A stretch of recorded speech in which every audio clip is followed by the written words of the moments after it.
Allora, buongiorno a tutti, vi do il benvenuto in Consiglio regionale. Invito sul palco l'assessore alle attività produttive del Comune di Sant'Ambrogio di Valpolicella, Andrea Chiereghini,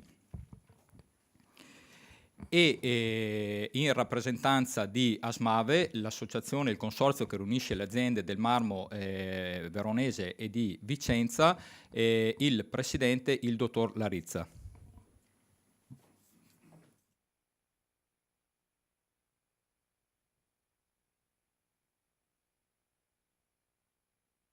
Grazie, buongiorno, ci fa particolarmente piacere avervi ospiti qui a Palazzo Ferrofini in Consiglio regionale perché il marmo rappresenta un'eccellenza assoluta e un vanto per la provincia di Verona, ma direi per l'intero Veneto. È un settore che ha una storia millenaria, un'attività che si tramanda da secoli, da generazione in generazione, tanto da far diventare Verona capitale mondiale della lavorazione del marmo. E non a caso a Verona si svolge ogni anno il Marmomac, che è la fiera internazionale più importante del settore. Quello del marmo è un settore quindi che rappresenta la nostra storia, la nostra tradizione, la nostra identità, ma è un settore anche che porta tantissima ricchezza sul territorio, perché è un settore che vede coinvolte oltre 600 aziende e gli addetti sono più di 4.000. Oggi presentiamo la prima scuola di alta formazione in Italia riguardante il marmo, che è un'iniziativa, non esagero, straordinaria. Un'iniziativa straordinaria perché è l'impresa, in questo caso, che va a formare i giovani. Siamo davanti ad imprenditori visionari, imprenditori che davanti alla necessità e alle difficoltà attuali nel trovare personale non si lamentano, ma si rimboccano le maniche e danno vita in prima persona ad una scuola di formazione, preparando quindi il personale qualificato in prima persona. E insomma, a mio avviso è anche la rappresentazione, anche l'essenza, no, dell'imprenditoria veneta e del saper fare impresa come probabilmente solo i veneti sanno fare. Quindi credo che insomma, come istituzione abbiamo sia il dovere ma abbiamo anche il piacere di sostenere e promuovere questo tipo di iniziative. La scuola partirà ad ottobre. È importante, credo, dare visibilità a questo tipo di iniziative perché vanno incontro sì alle necessità delle aziende di avere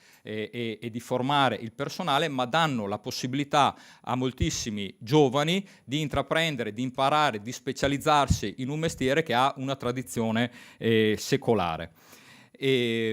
Quindi io vi ringrazio, vi faccio i complimenti, sono sicuro che sarà un successo. Ringrazio della presenza anche il collega consigliere Stefano Valdegamberi e concludo anche con una buona notizia che abbiamo avuto ieri, che la riconferma in Europarlamento di Paolo Borchia. Credo che sia una buona notizia anche per il settore, perché in questi 5 anni si è speso fortemente per questo settore. Adesso lascio la parola all'assessore Chiereghini di Sant'Ambrogio di Valpolicella, che ha fortemente voluto presentare questa iniziativa qui in Consiglio regionale e vi abbiamo accolto con estremo piacere. Grazie.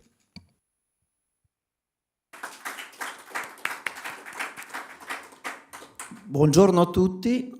Innanzitutto vorrei esprimere il mio più sentito ringraziamento per la vostra presenza alla presentazione della scuola di alta formazione del settore del marmo. Un grazie particolare al consigliere Filippo Rigo e al suo staff per la disponibilità ad organizzare questa conferenza stampa all'interno del Consiglio regionale. In qualità di assessore alle attività produttive del Comune di Sant'Ambrogio di Valpolicella, porto i saluti del sindaco Roberto Zorzi e di tutta l'amministrazione comunale. Con particolare entusiasmo ringrazio il consorzio Asmave, fondato a Sant'Ambrogio di Valpolicella nel 1972 all'interno di Villa Bassani Brenzoni, nello stesso luogo dove nacque la prima fiera del marmo nel 1961, una fiera mondiale del marmo e delle macchine per tenere alta una tradizione plurisecolare di cava, di lavorazione e di commercializzazione di quello che ha rappresentato sempre per la gente di Sant'Ambrogio il suo oro. Sant'Ambrogio del Policella è un territorio straordinario, fatto di chiese secolari, percorsi naturalistici, graziosi borghi, tra i quali il borgo di San Giorgio di Valpolicella, uno dei borghi più belli d'Italia, rinomate cantine vitivinicole e prodotti enogastronomici di eccellenza. Se però in tutta la Valpolicella c'è un comune al quale possa aspettare la palma di una precoce industrializzazione, questo è senza dubbio Sant'Ambrogio. Il merito è anzitutto degli splendidi materiali lapidei che qui, sin dall'antichità, vengono estratti dal Monte Pastello, dal Monte Solane e dalle loro propaggini. Una serie di cave non ancora esaurite, che ha dato in passato e danno tuttora pietre e marmi che hanno imposto nel settore il nome di Verona in tutta Italia, in tutto il bacino del Mediterraneo, in Europa e anche in altri continenti. Solo per nominare alcune meravigliose opere d'arte realizzate con i nostri marmi nel centro di Verona, è possibile tuttora ammirare il Teatro Romano, l'Arena di Verona, il Ponte Pietra, la Fontana della Madonna in Piazza delle Erme. Nel corso del tempo, per volere dell'amministrazione comunale e degli imprenditori locali, è partita la cosiddetta Scuola del Marmo, per dare ai giovani la formazione necessaria ad entrare nel mondo del lavoro, una scuola destinata ai giovani della zona, profondamente legata alla storia e identità del territorio e della sua comunità. L'odierno centro di formazione professionale del marmo si può considerare figlio della storica scuola d'arte Paolo Brenzoni, che ebbe origine dall'intuizione del conte Paolo Brenzoni, che nel 1868 costituì una scuola per scarpellini. Nell'86, per rispondere alle richieste di maestranze preparate alle nuove tecnologie, il Comune di Sant'Ambrogio dà vita al nuovo centro di formazione professionale, con il sostegno della Regione del Veneto, affidandosi alle competenze didattico-educative dell'Istituto Salesiano San Zeno di Verona. Dopo questa doverosa premessa, è con particolare orgoglio che proprio nel Comune di Sant'Ambrogio di Valpolicella sia nata la scuola di alta formazione per volontà di Asmave, Consorzio Marmisti Veronesi, e nell'ambito del Verona Stone District, con il patrocinio di numerosi partner e ordini professionali. Una scuola di alta formazione che per obiettivi formativi, contenuti e prestigio si propone di diventare la più articolata e approfondita scuola di alta formazione per la preparazione globale di professionisti e operatori sulle caratteristiche, tecnologie, applicazioni e mercati internazionali del marmo e della pietra naturale. Buona fortuna dunque per questo ambizioso e importante progetto.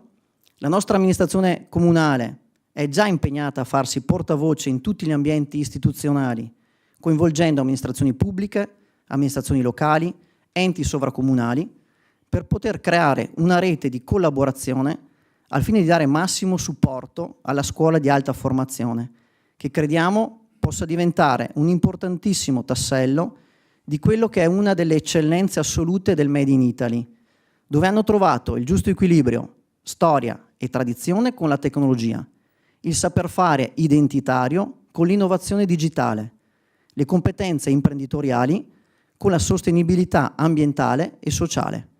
Grazie ancora a tutti, in bocca al lupo e buona giornata. Grazie Assessore. Spento, sì. Adesso do la parola al Presidente di Asmave, Donato Larizza. Do la parola e il benvenuto. Grazie a tutti quanti presenti, grazie all'amico Rigo. Asmave 50 anni, 52 anni ormai di consorzio, uno dei più antichi, se non il più antico consorzio di imprenditori lapidei d'Europa. Abbiamo festeggiato 2 anni fa, raggruppa una cinquantina di aziende del territorio, il nostro territorio è all'avanguardia, come si diceva poc'anzi, a livello mondiale, sia perché si producono marmi, si lavorano marmi, ma si producono anche le tecnologie che vengono vendute in giro per il mondo.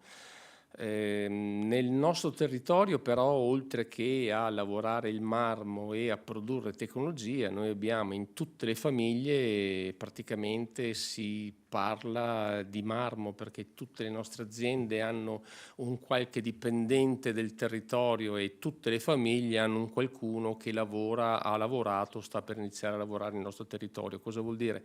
Vuol dire che portiamo avanti una tradizione millenaria, perché non dobbiamo dimenticare che dalla zona della Valpolicella sono partiti i blocchi di marmo che poi sono serviti per andare a costruire l'Arena di Verona, quindi parliamo più o meno del 45 d.C., quindi sono quasi 2000 anni che da noi si scava per l'epoca che è conosciuta. Perché l'idea di questa scuola? Questa scuola perché noi sono diversi anni come associazione che facciamo dei corsi di formazione per professionisti per cercare di riavvicinare il professionista delle costruzioni, l'architetto, l'ingegnere, il geometra, il costruttore all'utilizzo della pietra naturale. Negli anni 60, 70, 80 c'è stato un pochettino un allontanarsi dal nostro settore perché sono usciti altri materiali più costosi, più facili da installare, però sono materiali che non portano alle costruzioni le bellezze che porta la pietra naturale. Le nostre aziende sono comunque andate avanti, sono tecnologicamente avanzate, ma non è sufficiente comprare una macchina per essere capaci di lavorare il marmo. Serve la conoscenza, della conoscenza che nel nostro territorio non manca, come dicevo poc'anzi, in tutte le famiglie si mangia pane e marmo. Cos'è questa scuola di alta formazione? È una scuola che raccoglie praticamente tutte le informazioni che possono essere importanti e indispensabili da conoscere per un professionista o colui che vuole lavorare conoscendo la pietra e non solamente sapendola usare. Devi conoscerla e devi saperla usare per evitare di fare sbagli. Ecco che allora il nostro range è molto grande, si parte da un discorso geologico, si passa all'escavazione, alle lavorazioni, ai trattamenti, alle pose, in modo che il professionista, colui che segue questo corso, sappia utilizzare la pietra naturale. Ma perché abbiamo abbracciato questo progetto? L'abbiamo abbracciato perché non è mai esistita una scuola per marmisti, per imprenditori marmisti. Abbiamo la scuola d'arte, abbiamo la scuola del marmo dove si insegna a lavorare, ma a condurre un'azienda e a conoscere i dettagli una scuola non c'è mai stata. Quindi tutti noi imprenditori ci abbiamo messo 40 anni per conoscere i risvolti della commercializzazione, della lavorazione, del commercio.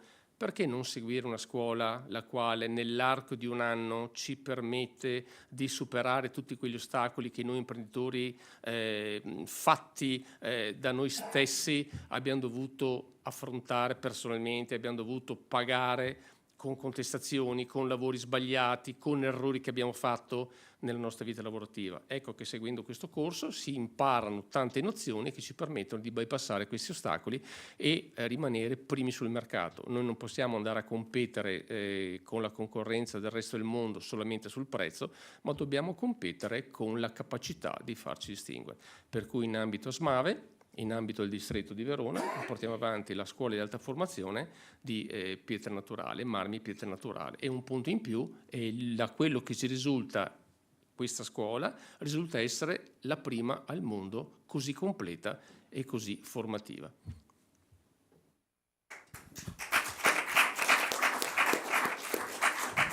Grazie Presidente. E adesso invito il dottor Primavori e il dottor Semenzin.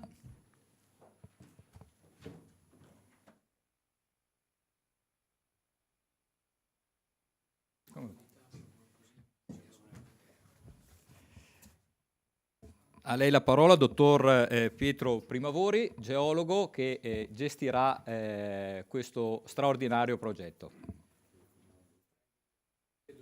Utili.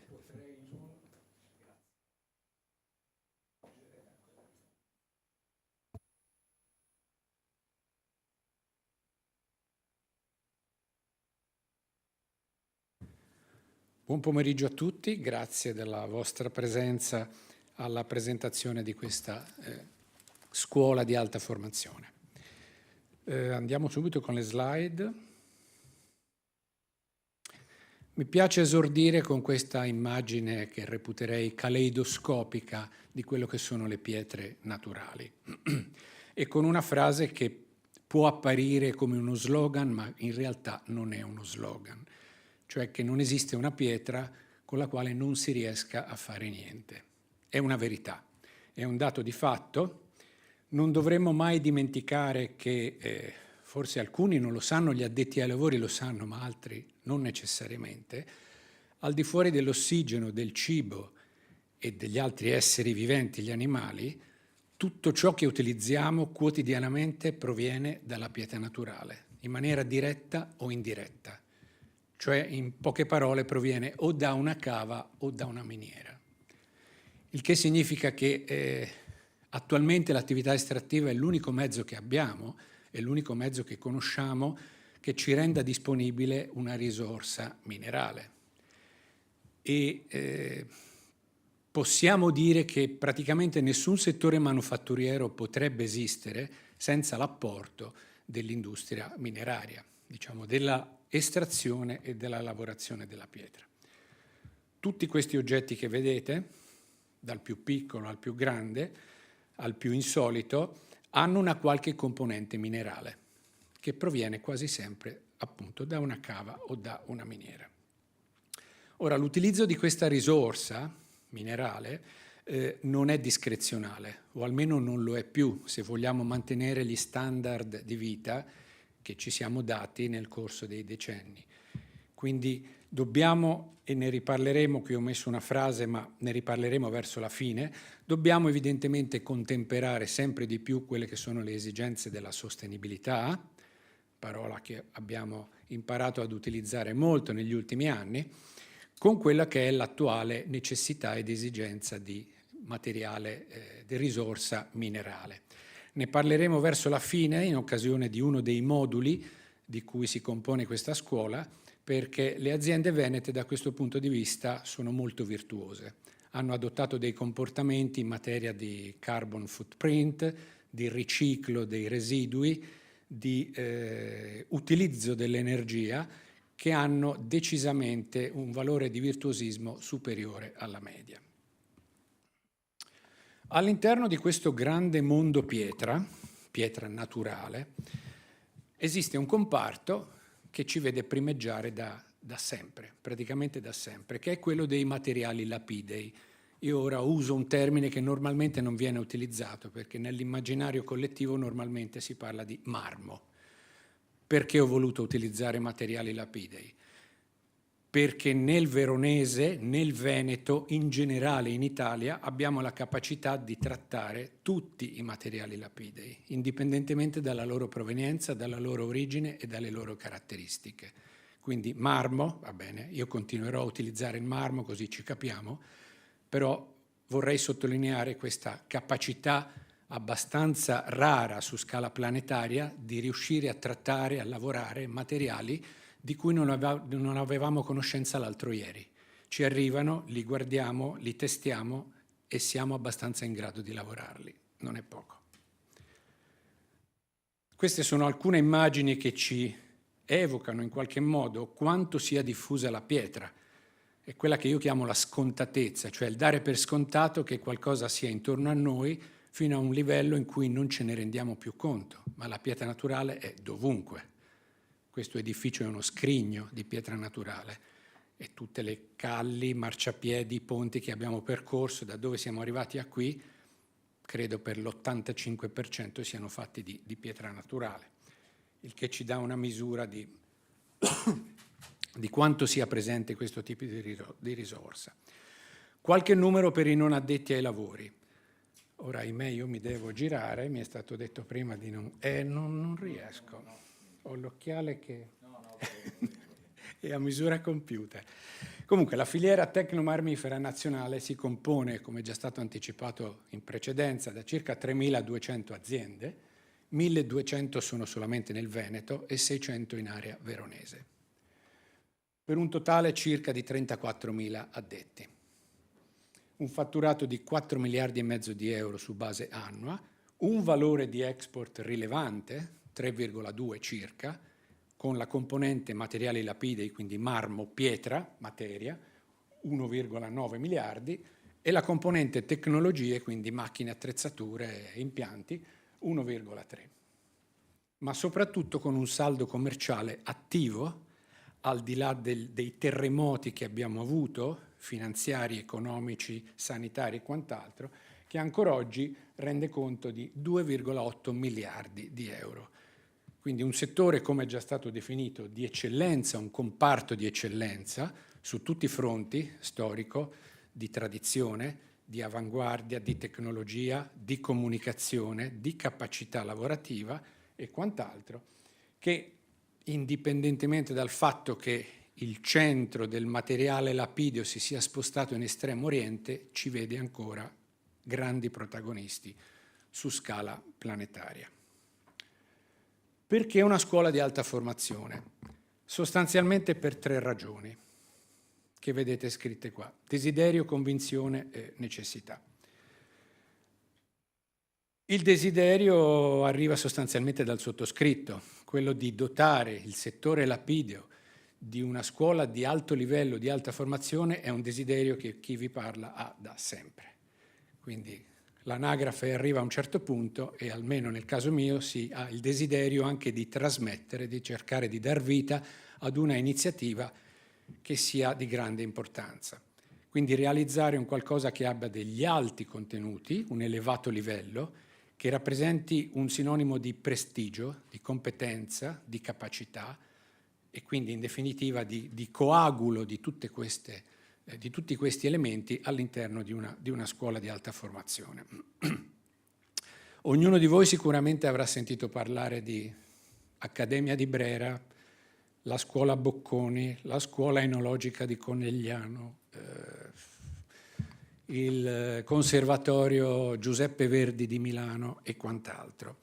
Sono tutte realtà alle quali istintivamente associamo, anche se non le conosciamo, un valore di eccellenza. Cioè sappiamo che una persona che ha conseguito un titolo o che ha seguito corsi e programmi di queste realtà automaticamente è accreditata di un livello di conoscenza, di capacità molto elevato. L'idea è un po' nata da lì, cioè cercare di creare su Verona, diciamo, quindi in senso lato nel Veneto, un qualcosa di analogo che identifichi a memoria e imperitura anche questa componente, quella della formazione professionale, con una sua realtà forte, potente, decisa a Verona, quindi nel Veneto. Una realtà che, come è già stato in parte anticipato, si prefigge di seguire un percorso tecnico che non abbia eguali, nel senso che a nostra conoscenza su scala nazionale ma anche sovranazionale non esiste qualcosa di analogo, poi vedrete i dettagli, 400 ore, 1 anno di durata, quindi un'iniziativa analoga che copra l'intera filiera del settore lapidio e che si proponga come il riferimento della formazione professionale. Scusate, come ha già anticipato il Presidente, l'iniziativa non abbiamo la presunzione di definirla completa perché di completo non abbiamo niente, ma certamente quella che ci risulta essere la più articolata e la più approfondita, proprio per il fatto di trattare l'intera filiera, dal suo inizio fino alla fine. In una parola, un unicum per approccio, contenuti, struttura e quant'altro. Non ultimo, ci farebbe piacere che quella che è un po' una reciprocità tra Città di Verona e Marmo e Città di Verona, già riconosciuta a livello di istituzioni, di enti territoriali, di fiera, sia tale anche per la formazione professionale. La dico fuori dai denti, che non ci siano dubbi su quando qualcuno cerca una scuola di formazione nel settore lapidio, dove andare, dove rivolgersi. Verona, non ci devono essere dubbi su questo. Secondo punto, convinzione. È ancora in un certo senso un parametro mio del tutto personale, ma è una convinzione che scaturisce da dei dati di fatto. Sostanzialmente coincide con la domanda perché a Verona? Una scuola di alta formazione perché a Verona? Perché mappa nazionale alla mano, Verona è l'unica area, l'unico comprensorio in grado di soddisfare tutti i requisiti che un'iniziativa di questo tipo richiede.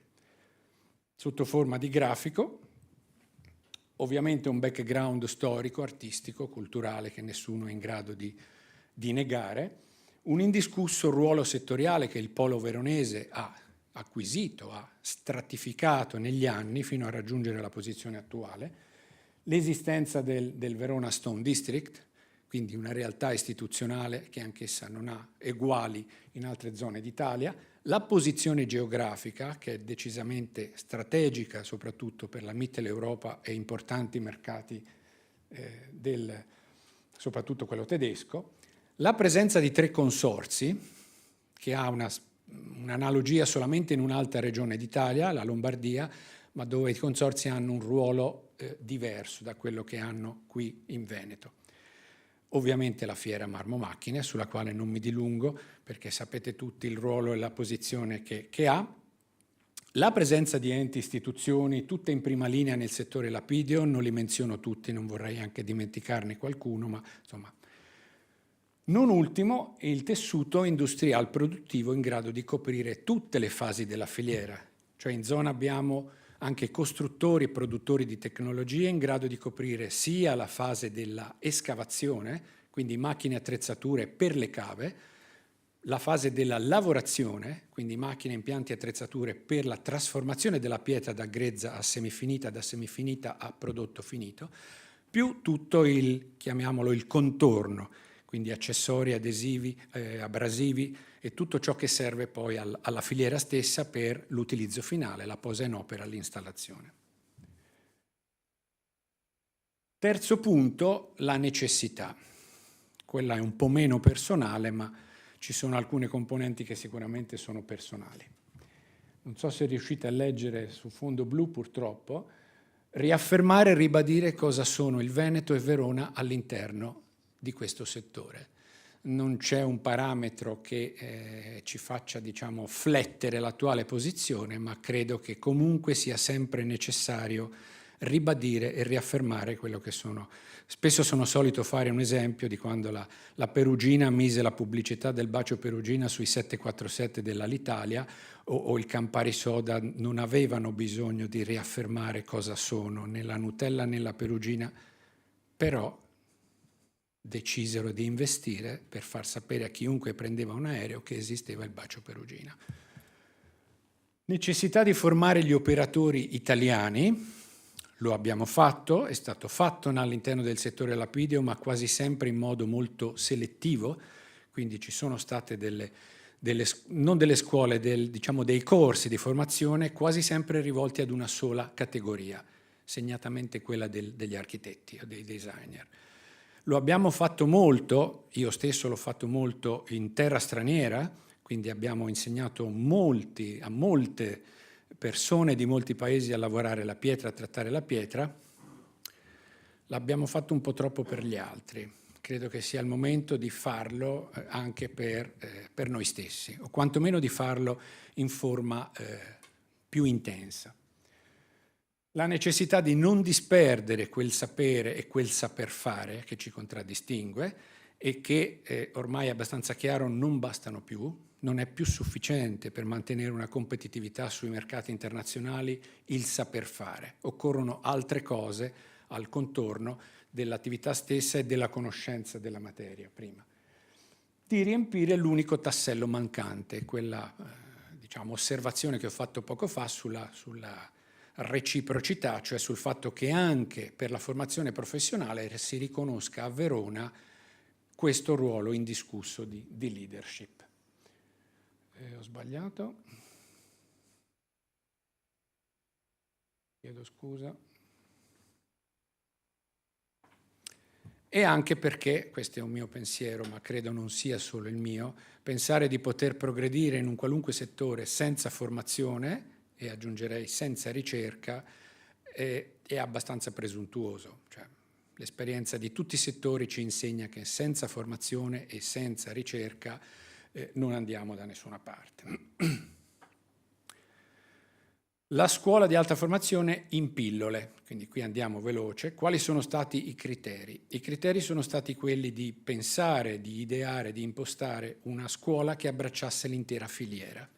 Quando prima abbiamo scritto un unicum si riferisce anche a questo, cioè avere un'iniziativa formativa che parta dalla risorsa grezza esistente in natura e su attraverso l'escavazione, la lavorazione, l'installazione, la posa in opera, la cura, la manutenzione e tutto ciò che al contorno abbracci l'intera filiera, non solamente una parte di essa.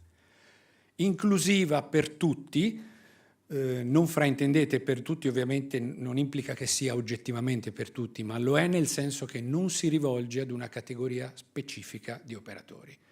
Quindi va bene per il neodiplomato, per il laureando, per il neolaureato, per il dottorando, per il funzionario tecnico, per l'impiegato di azienda. In primis, in prima battuta è aperta a chiunque o già lavori nel settore e desideri approfondire alcuni aspetti, o non lavora nel settore ma è comunque interessato ad entrarvi, ad affacciarvisi, a cercare di capire cosa è, non ultimo con ambizioni anche di avere poi quello che è un posto di lavoro, comunque una collocazione.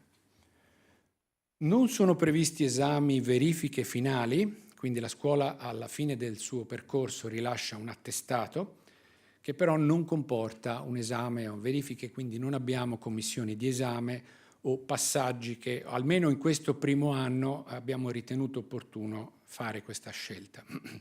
Nulla vieta in un futuro di modificare qualcosa. La struttura, il programma della scuola è suddiviso in 11 moduli, di cui ora vedrete il titolo in maniera velocissima, non vi tedio sui contenuti e sui dettagli, per un totale di 400 ore. Inizialmente l'idea era stata molto, sorridi, erano il doppio. Però se si vuole volare a 1000 metri si parte da 2000, insomma, sostanzialmente. E per la durata di un anno, con molta flessibilità sul tipo di percorso stesso.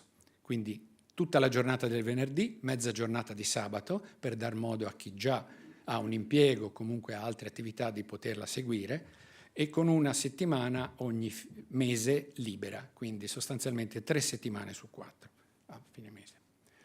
Come è organizzata la didattica? Sarà sulla base di lezioni frontali, vi ho risparmiato le percentuali e ulteriori dettagli, lezioni frontali, esercitazioni, quindi è mio e nostro desiderio che i partecipanti tocchino con mano, cioè vedano la pietra, vedano l'adesivo, spremano il tubetto, tocchino, collochino, facciano fisicamente quello che troppo spesso leggono solo sui libri. Itinerari tematici specifici, quindi sono dei focus particolari su determinati argomenti che abbiamo ritenuto meritare ulteriori approfondimenti, e poi visite guidate che non saranno solamente nel Veneto, ma saranno anche in altre 4 regioni italiane. Almeno per la prima edizione, speriamo. Okay. Il corpo docenti attualmente, perché l'organizzazione è ancora in fieri, è costituito da 50 docenti provenienti sia da aziende, dalla libera professione, dalle università. Al momento attuale 10 atenei sono coinvolti e il materiale didattico sarà disponibile online sul sito web che è già stato allestito. Una menzione doverosa. Inizio lezioni, lo avete già sentito, 4 ottobre 2024, quindi termina Marmo Mac e partiamo la settimana dopo.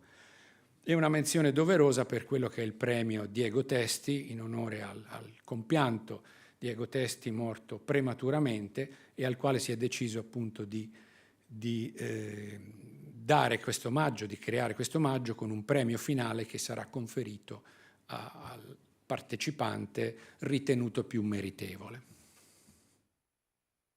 Questi sono i moduli che vi faccio vedere velocissimamente. Quindi partiamo dall'uso della pietra in architettura, la conoscenza della risorsa primaria, la sua caratterizzazione, la sua conoscenza da un punto di vista tecnico, il modulo delle cave, il quarto, il quinto modulo della trasformazione, i 2 moduli degli impieghi e applicazioni, suddivisi in parte 1 e parte 2 perché sono abbastanza corposi, posa in opera, installazione, quindi tutto ciò che viene realizzato quando il manufatto è finito e deve essere posato in opera e installato, ciò che succede dopo alla pietra, quindi eventuali degradi, restauri, cure, manutenzioni, protezioni, E gli ultimi 2 moduli che concernono, qui è scritto in maniera un po' generica, insomma, quelle che riteniamo sono le sfide del futuro. Quindi innovazione, digitalizzazione, economia circolare, sostenibilità, alla quale abbiamo già fatto un cenno e sulla quale rimarco quanto detto in precedenza. Un esempio su tutti, il riciclo della pietra. Tenete conto, per chi non la conosce, che la pietra è uno dei pochissimi materiali in natura riciclabile all'infinito. Voi la potete macinare, cuocere, riaggregare, comporre.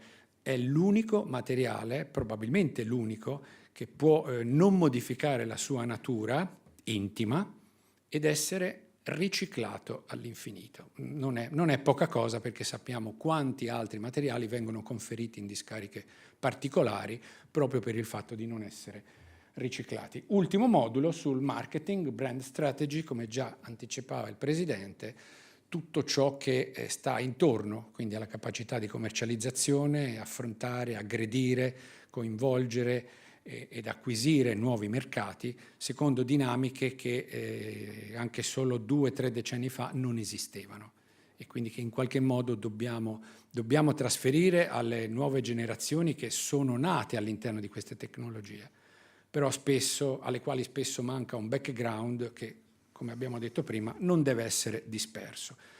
Andiamo alla fine, quindi riepilogando. È una scuola di alta formazione, quella che riteniamo essere una new entry nelle eccellenze venete, dove a Domegliara, nella sede del consorzio Asmave, come 400 ore, 11 moduli, aperta in prima battuta a tutti, flessibile, con la flessibilità di partecipazione e anche come modalità di iscrizione notevoli, perché, questa è una frase del tutto personale nella quale io credo molto, che chi non investe in conoscenza non conosce il prezzo dell'ignoranza, che spesso è di lunga gittata, quando 4 ottobre 2024, immediatamente dopo Verona. Grazie. Adesso la parola per la chiusura al dottor Filiberto Semenzin, presidente di Verona Stone District. Grazie mille. Devo dire che intervenire dopo la disamina di Primavori è sempre un po' difficile, però era giusto dedicare il tempo necessario per illustrare i contenuti della scuola, i contenuti della proposta formativa che, grazie all'intuizione di Asmave, si è voluto intraprendere un percorso di formazione importante, un percorso di formazione che le nostre imprese già da tanti anni portano avanti in tutti i campi, in tutti i settori. Il fatto di farlo proprio qui nella sede della Regione Veneto, grazie al collegamento che abbiamo creato con Filippo Rigo, e saluto in sala comunque anche Stefano Valdegamberi, quindi i rappresentanti della provincia di Verona che siedono nel Consiglio della Regione Veneto, ecco, credo che sia un fatto importante, perché vedete, qualche anno fa, più di 20 anni fa forse, la Regione Veneto, prima regione d'Italia, ha promulgato la legge regionale sui distretti produttivi, con una intuizione e una capacità importantissima, che è quella di mettere assieme la filiera completa della produzione, del manifatturiero, che mette insieme il cavatore con chi lavora la pietra, con chi la trasforma in prodotti di grande eccellenza, di grande design, che poi sono rivolti al mercato internazionale. Il distretto del Veneto mette insieme le province di Verona e la provincia di Vicenza, con un complessivo di più di 600 imprese, più di 4.500 addetti, con una capacità di innovazione sicuramente che non ha simili nel mondo. Ecco, la caratteristica particolare del distretto del Veneto è proprio questa, cioè aver creato questa filiera, aver messo insieme la filiera completa della trasformazione e della lavorazione della pietra naturale, e mette insieme non solo i marmisti, ma a fianco dei marmisti anche i produttori delle macchine, i produttori di chi sa promuovere l'innovazione e la capacità di, come dire, di mettere sul mercato e di realizzare dei manufatti che sono sono unici al mondo. Non è un caso che Verona sia la sede della più importante fiera mondiale del settore, non è un caso che ci sia questa concentrazione di imprese del manifatturiero proprio nella provincia di Verona, nella provincia di Vicenza, nel Veneto in maniera particolare. Ecco, tutto questo fa parte ed appartiene a quella tradizione del saper fare, a quella capacità di portare cose nuove, cose sempre di più all'avanguardia, proprio per restare al passo con i tempi. E l'intuizione, ripeto, di Asmave di dare avvio a questa scuola di alta formazione, di farla conoscere attraverso i canali proprio dell'informazione, va esclusivamente, principalmente va verso questa direzione. Quindi un grazie particolare a Filippo Rigo, un grazie particolare alla Regione Veneto, proprio per questa opportunità che ci è data di far parlare di noi, di far parlare soprattutto delle imprese e del saper fare del Veneto. Grazie a voi, complimenti per l'iniziativa e vi faccio un grande in bocca al lupo per questo nuovo viaggio, insomma, che vi intraprendete a prendere. Quindi complimenti e buon lavoro.